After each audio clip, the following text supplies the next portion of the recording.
Novamente junto com vocês, e a casa está cheia, apesar do frio, né? Como o Joel falou, o tema dessa noite é saudades dos que se foram e o recomeçar. É um tema bastante interessante, eu tenho certeza que vocês vão gostar muito. Mas antes de começar o tema, eu gostaria de avisar para vocês o seguinte: a nossa casa esse mês, o mês de agosto, a nossa casa está completando 102 anos de fundação. A nossa casa foi fundada no dia 20 de agosto de 1919. Quando ela foi fundada, foi aqui na Glicério mesmo, na General Francisco Glicério, número 13, logo lá no início da Glicério. E depois, só depois, é que a casa veio a ser construída aqui, onde hoje nós estamos. Nós estamos completando 102 anos de fundação. Então, o tema, para todas as palestras do mês, nós colocamos como, depois das tempestades, o que esperar. Esse é o tema central. Nós estamos passando por muitas dificuldades, né?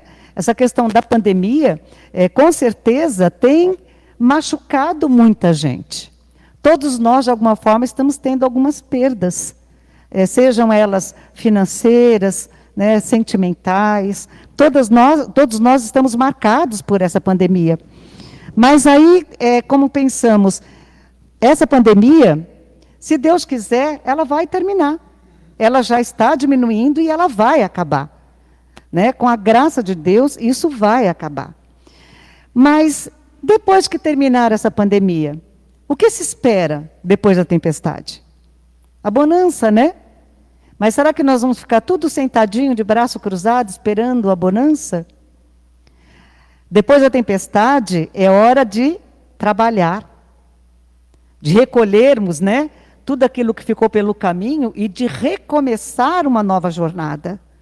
Uma jornada de paz, de reequilíbrio. Então, todos os temas deste mês, eles serão voltados a isso. Porque durante esses 102 anos de fundação da casa, vocês têm ideia de quantas lutas foram travadas para que nós pudéssemos estar aqui todos hoje reunidos? Quantas perdas? Quantos trabalhadores ficaram pelo caminho, que desencarnaram ao longo desses 102 anos?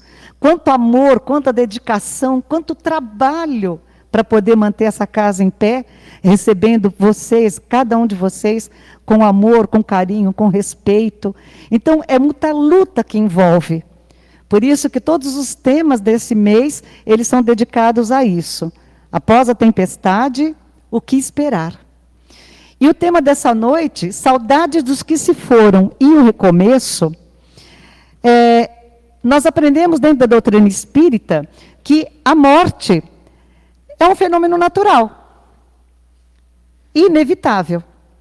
Todos nós, a partir do momento que nós encarnamos, nós iremos desencarnar.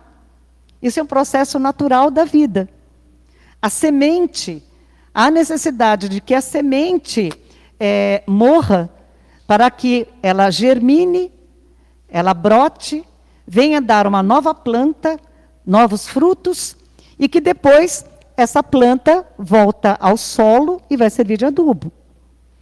Porque o que mantém essa planta viva é este fluido vital, que mantém a vida orgânica da planta. Mas este fluido vital, ele tem um tempo. Chega um momento em que ele vai sendo eliminado, né? A planta vai gastando aquele fluido vital e chega um momento em que a planta morre. Da mesma forma que cada um de nós. Esse nosso corpo físico, ele é mantido, né, o seu funcionamento, através desse mesmo fluido vital. E que com o passar do tempo, esse fluido vai se desgastando e o natural é que um dia nós iremos desencarnar, voltarmos à Terra. O espírito não.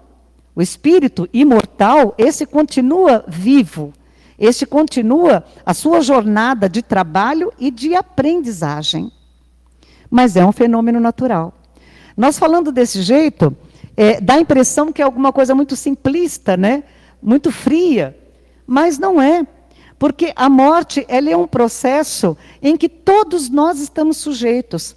Sejam ricos, pobres, todos nós, independente da filosofia ou da religião que você siga, todos nós estamos sujeitos a esse processo do desencarne.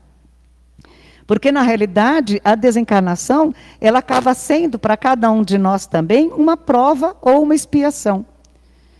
Todos nós aprendemos neste processo do desencarne. Apesar de ser uma experiência muito dolorosa, ela é importante na nossa vida, porque nós aprendemos também através destas perdas.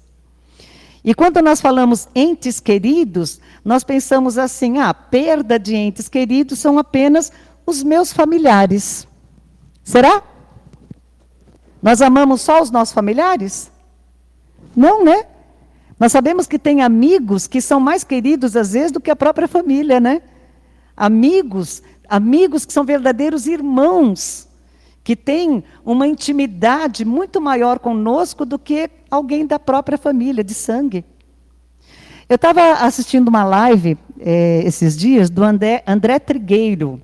Vocês já ouviram falar? André Trigueiro é maravilhoso. E nessa live eu achei muito interessante, porque ele falando sobre a perda de entes queridos, ele cita como entes queridos os animais domésticos. Eu nunca tinha parado para pensar nisso. Mas ele coloca assim, quando falamos entes queridos, são a todos aqueles que nos tocam profundamente as emoções, o coração. E nós sabemos que existem animais domésticos que começam a fazer parte da família, em que nós nos apegamos tanto a eles, que é como se eles fossem membros da família. Principalmente aquelas pessoas que vivem sozinhas, que moram sozinhas, e que tem lá um cachorrinho, um gatinho, ele acaba sendo um membro da família. E você se apaixona tanto, você tem um sentimento tão grande por este animal, que no momento em que ele desencarna, a dor que você sente é como se você tivesse perdido realmente alguém da família. Não é verdade? Alguém já passou por isso? Quase todo mundo já passou por isso, né? E como dói, né? Então, estes entes queridos, eles acabam envolvendo também esses nossos animaizinhos domésticos. O amor e a preocupação que nós temos com eles. Cada pessoa, ela vai reagir de uma maneira diferente com estas perdas. Eu sempre digo que, assim, dor é uma coisa que não se mede. Porque a dor, ela é própria de cada indivíduo. Eu não posso nunca dizer que a minha dor é maior do que a sua. Só você sabe qual é a dor que você está sentindo. Dor não pode ser medida, nem pesada. A dor, ela vai corresponder exatamente ao grau de equilíbrio e de superação que eu tenho. Então, assim, a mesma perda para uma pessoa, ela vai doer de uma maneira e para outra pessoa vai doer diferente. Porque aquela pessoa, às vezes, ela tem um conceito diferente, né, de vida e de desencarne, e ela consegue ser mais forte e superar essa perda com mais facilidade. Outros não. Tem pessoas que ainda têm um apego tão grande, e uma necessidade tão absurda, né, de estar ao lado daquela pessoa, que a sua ausência faz com que a pessoa perca o próprio sentido de vida. E ela demora muitas vezes a se reequilibrar. Pessoas que às vezes passam durante anos, para poder conseguir superar um desencarne de um ente querido. E isso precisa ser respeitado. O luto, ele é muito individual, ele é próprio de cada um e ele tem que ser respeitado. Não existe tempo para isso. De forma nenhuma. Nós precisamos estar sempre atentos e prontos para auxiliar naquilo que pudermos. Mas respeitando a dor de cada um, o momento de cada um, o tempo de cada um. Eu digo isso porque eu também já passei por muitas perdas como vocês. Eu perdi a minha mãe, eu estava com 15 para 16 anos, e nessa fase da adolescência é muito difícil você ficar sem a sua mãe. Depois, eu perdi um cunhado, eu perdi o meu pai. Então, estas perdas realmente doeram muito, muito. E levou um tempo para poder se reequilibrar.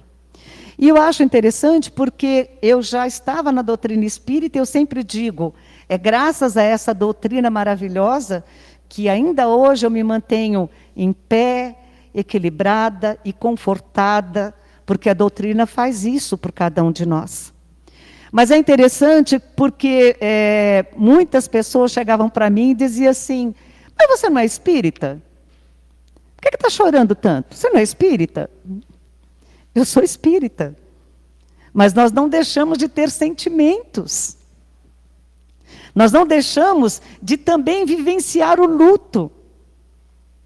Uma coisa é você acreditar piamente, né, na reencarnação e saber que a morte não existe, que na realidade é apenas uma mudança de estágio, uma mudança de palco. Eu deixo de habitar este palco terreno e vou estar habitando um outro palco, né, no plano espiritual, e depois vou estar retornando para cá novamente.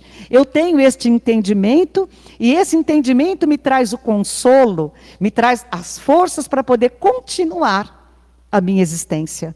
Me traz o equilíbrio necessário, mas não me tira a dor. Não vai fazer com que eu não sofra, com que eu não vivencie o luto, porque isso é próprio de cada um de nós. Se eu não sentisse nada disso, significa que este meu ente não era tão querido quanto eu imaginava.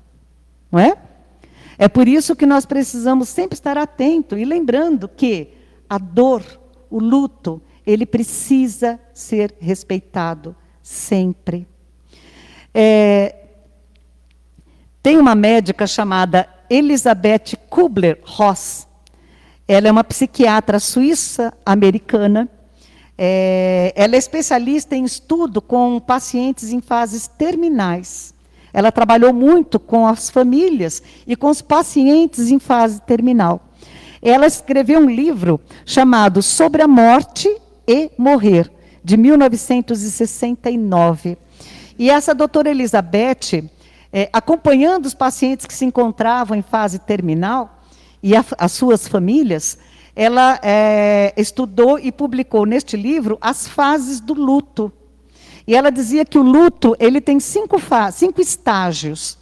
O primeiro estágio seria o estágio da raiva, que é aquele momento em que o médico chega para a família, ou chega para a pessoa, e dá esse diagnóstico como uma doença incurável, que não tem mais jeito. Então, de primeiro momento, a raiva não, a negação, o estágio da negação ou isolamento. No primeiro momento, a tendência da família ou do paciente que está numa fase terminal é o de negar.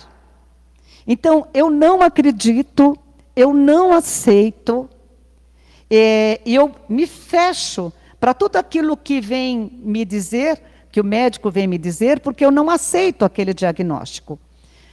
Mesmo quando a pessoa desencarna e alguém chega para te falar, eu não acredito. A pessoa se fecha, ela se isola, ela nega o fato. Esse é um período curto. O segundo estágio seria o estágio da raiva, que é aquele momento em que não tem mais como negar. Aconteceu, o diagnóstico está correto, é um paciente em fase terminal e eu não tenho mais o que fazer. Quando vem, você deixa de ter aquela negação, e você vê que não tem outro remédio, que aquele é um fato, a pessoa muitas vezes entra naquele estágio da raiva, ou estágio da revolta, e que muitas vezes nos perguntamos, mas por que comigo? Com tanta gente no mundo, por que comigo? Eu sempre fui uma pessoa boa, sempre fiz tudo direito, sempre fui honesto, por que comigo e não com outro? Ou a família dizendo, por que ele, por que ela e não outro? Com tanta gente no mundo. Então, aquela revolta diante dessa notícia que não pode ser mudada, e que muitas vezes as pessoas chegam, inclusive, a perder a fé em Deus. É a fase da revolta, da raiva. O terceiro estágio seria o estágio da barganha, que é aquele momento em que a pessoa ainda tem um mínimo de esperança, e mesmo com um diagnóstico definido, né, de que não tem uma outra chance, que não tem mais o que fazer, a pessoa ainda procura, através das inúmeras promessas, tentar, de alguma forma, mudar este quadro. Então, eu juro, eu prometo, que se a pessoa sobreviver, nunca mais eu faço isso, nunca mais eu faço aquilo. E eu me proponho a fazer qualquer tipo de sacrifício para que aquele quadro seja alterado. Mesmo eu sabendo que aquele quadro não tem mais como ser alterado, eu tento ainda me enganar através desta barganha. Muitos chegam ainda ao ponto de dizer: leve a mim e não a ele. Leve a mim e não a ela. Uma troca. O quarto estágio seria o estágio da depressão. Aquele estágio em que eu já passei pela negação, eu já passei pela raiva, eu já passei pela barganha, não tem jeito, então eu acabo me isolando e entrando naquele quadro de tristeza tão profunda, eu começo a entrar em depressão. E é o que sempre acontece. Quando a gente ainda não consegue ter estrutura suficiente para encarar esta dor, este luto, muitos de nós nos isolamos e acabamos adentrando neste quadro de depressão, onde muitas e muitas vezes há necessidade do recurso médico, até mesmo de medicação, um psicólogo para poder estar acompanhando estes quadros, porque dependendo do grau de depressão em que a pessoa se encontre, ela não consegue sair sozinha. Depressão, gente, algumas pessoas dizem, isso é frescura. Não é. Depressão é doença. E uma doença silenciosa. Ela vai gradativamente eliminando da pessoa aquela vontade de viver. E é muito perigoso. Por isso a necessidade de todos nós, familiares e amigos, estarmos atentos àquela pessoa que está passando pelo período do luto. Porque ela vai passar por todas essas fases. E essa fase da depressão é uma fase extremamente perigosa. E nós precisamos estar atentos a isso. Por último, ela diz que existe a fase da aceitação. Quando eu já passei por todas as fases anteriores, eu consegui sair da depressão e eu comecei a aceitar que não tem mais jeito. Que o desencarne não tem mais como ser adiado ou impedido, é um fato real e só me resta agora aceitar, encarar. Aí é aquele momento em que a dor profunda nos envolve, um sofrimento profundo nos envolve, mas que, a partir do momento que eu procuro, através da minha fé, me reerguer, gradativamente eu começo a me reerguer e refazer os meus passos.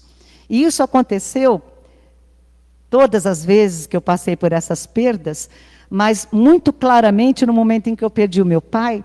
E eu lembro muito de uma amiga conversando comigo, porque eu digo que amigos, nessa hora, é fundamental. Todos nós precisamos nos tornar amigos neste momento, porque nós ajudamos a essas pessoas a superarem as suas dores e recomeçarem a vida. O nosso papel como amigos, como familiares, é importantíssimo. Eu lembro de uma amiga me dizendo assim: Albinha, mas você sabe muito bem, você já estava preparada, você tem ciência com relação ao fato da desencarnação, que é um fato natural, que todos nós iremos desencarnar, todos nós deixaremos o corpo físico e iremos para a nossa pátria espiritual, que é a nossa verdadeira casa. E quando isso tudo aconteceu com o seu pai, você não tinha um plano B? Você não tinha parado para pensar ainda em como seria a sua vida, o que você faria do resto da sua vida no momento em que ele se ausentasse?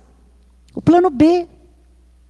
E dificilmente nós traçamos esse plano B. Nós traçamos a nossa vida, né, como aquele caminho reto, né, cheio de florzinha do lado. Tudo aquilo que a gente gosta, a gente vai traçando a nossa vida com os nossos sonhos, os nossos projetos, e nós esquecemos de traçar um plano B na nossa vida. E que ele é necessário, porque se isso não der certo para mim, hoje, o que eu vou fazer? Qual é a minha saída? Para tudo na nossa vida, eu preciso ter um plano B. E, inclusive, para o luto. Eu preciso, sim, chorar, sofrer, mas eu já tenho na minha mente um plano B. De onde que eu vou recomeçar? O que eu começo a fazer agora? Porque depois que eu chorar tudo que eu tiver vontade e que eu tenho direito, eu preciso levantar a cabeça e recomeçar. Porque a vida não para. A vida não cessa. Ela não vai parar se eu resolver sentar no banquinho e ficar me lamentando o resto da minha existência. A vida não vai parar. Ela vai continuar caminhando. Então eu preciso formular na minha vida um plano B. O que é que eu faço? Por onde eu recomeço? Richard Simonetti, não sei se tem alguns trabalhadores daqui da casa que chegaram a assistir o seminário com Richard Simonetti aqui na nossa casa. Um autor maravilhoso, ele era uma gracinha, eu gostava demais dele. Ele tem um livro chamado Depois da Morte. E ele diz nesse livro assim: a morte é a única certeza da vida. Todos morremos um dia. O medo da morte, basicamente, é o medo do desconhecido. Por isso, o Espiritismo elimina nossos temores, matando a morte, na medida em que demonstra que ela é apenas um retorno à vida espiritual. E é exatamente isso, exatamente essa certeza, que fez com que eu estivesse aqui hoje, falando com vocês. Que fez com que eu conseguisse me levantar no meio daquelas dores e continuar traçando um plano B, C, D, refazendo a minha vida, mudando os rumos da minha vida e dizendo: está aqui. Eu quero estar aqui na casa espírita, auxiliando outras pessoas da mesma forma como eu fui auxiliada.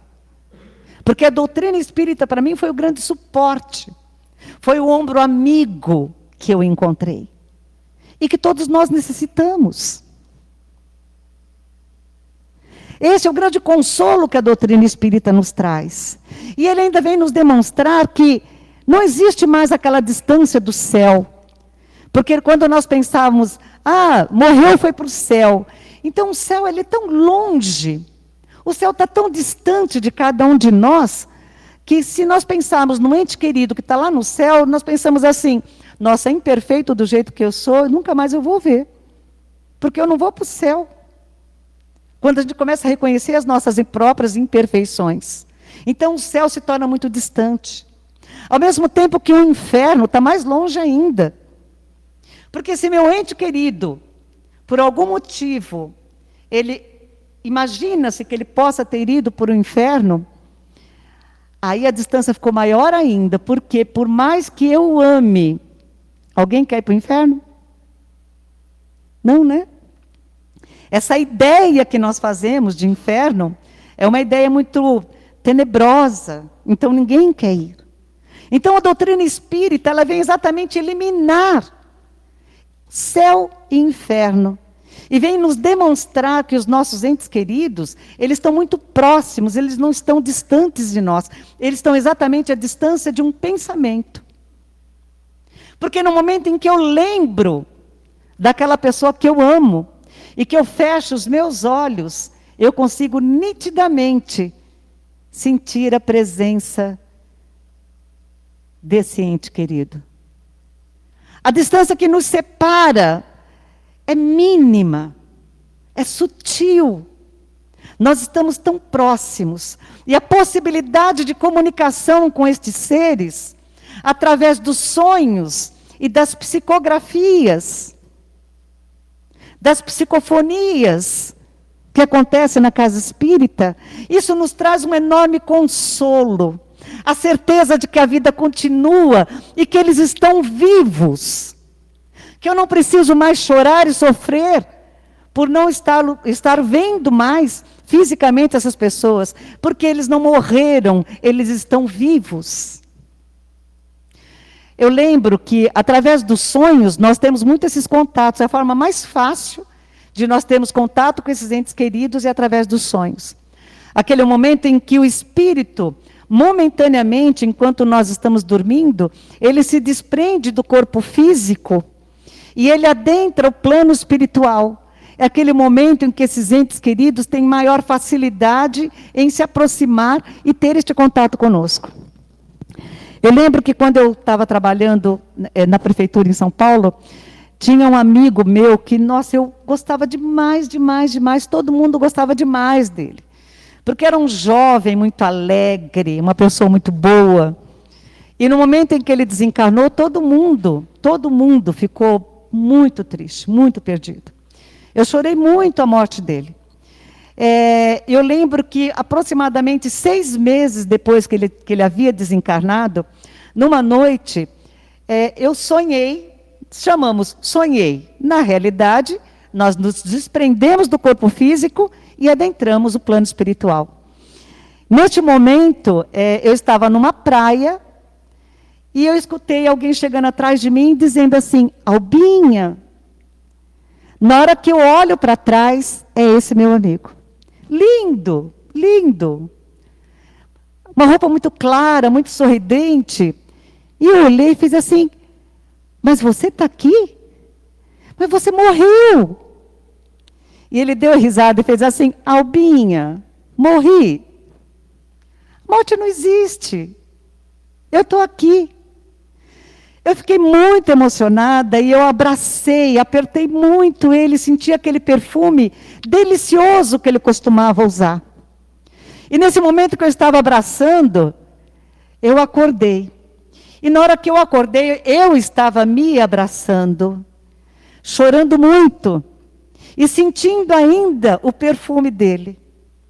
É incrível, porque assim, por alguns minutos ainda, no momento em que eu sentei na cama, por alguns minutos ainda, o perfume dele ficou no meu quarto. Muito forte, muito nítido.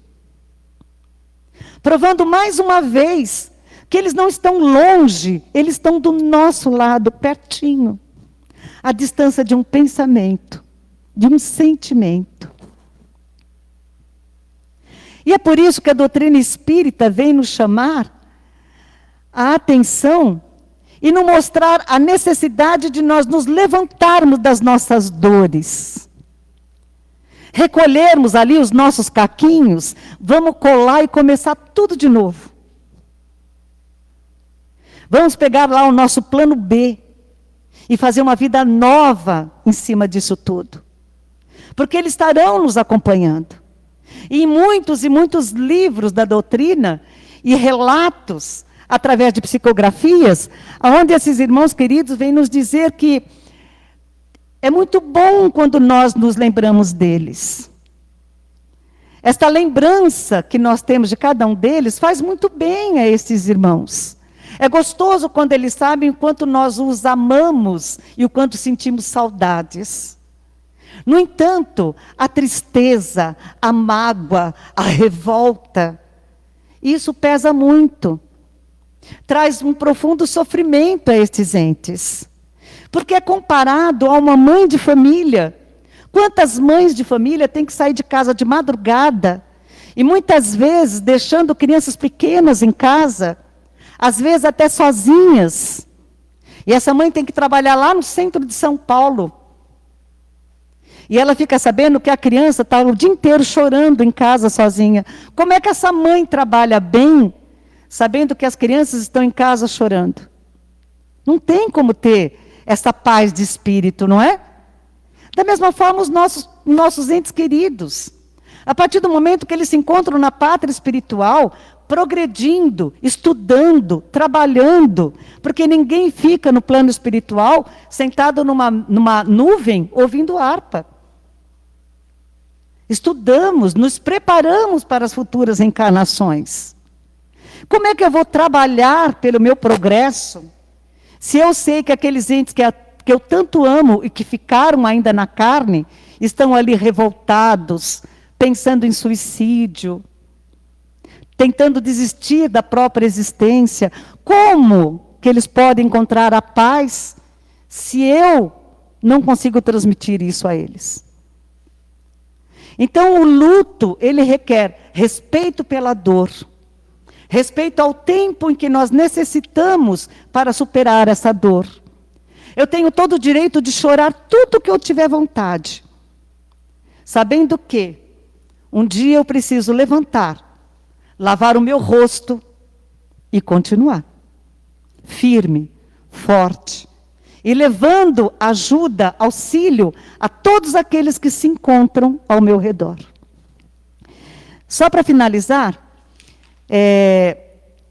como eu falei, nós tivemos aqui na casa, né, inúmeros trabalhadores dedicados, amorosos, e muitos deles desencarnaram, inclusive agora, né, nos últimos 2 ou 3 anos, alguns por causas naturais, outros pelo Covid. E esses companheiros, nós sabemos que eles não nos abandonaram. São companheiros amorosos, que amam essa casa, que amam a doutrina espírita, amam a tarefa. E nós sabemos que, vez ou outra, eles ainda vêm nos visitar aqui e nos dar uma força. E é exatamente a esses companheiros que eu gostaria de prestar uma homenagem agora.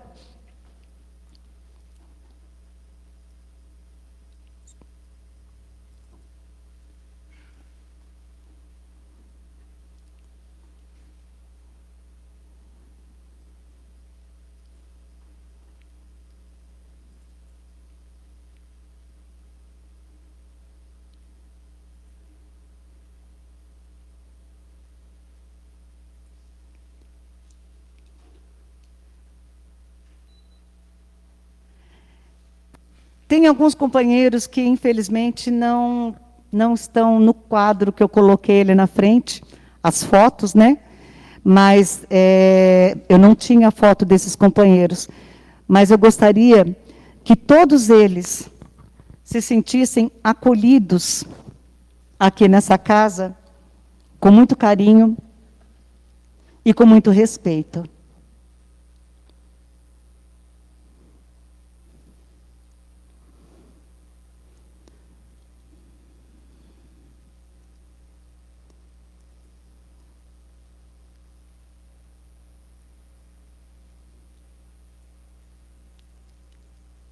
Infelizmente não vai dar, gente. Acho que não vai dar para passar. Vai? São companheiros queridos e que eu sei que hoje eles estão presentes aqui conosco. E que durante todo esse mês de agosto, em que a nossa casa completa 102 anos, nós convidamos a esses companheiros para estarem presentes em todas as tarefas, nos envolvendo com o amor e com o carinho que eles sempre tiveram por cada um de nós. E que eles recebessem de vocês e de cada trabalhador dessa casa o carinho e o respeito, hoje e sempre. E que Jesus nos abençoe sempre. Fiquem com Deus.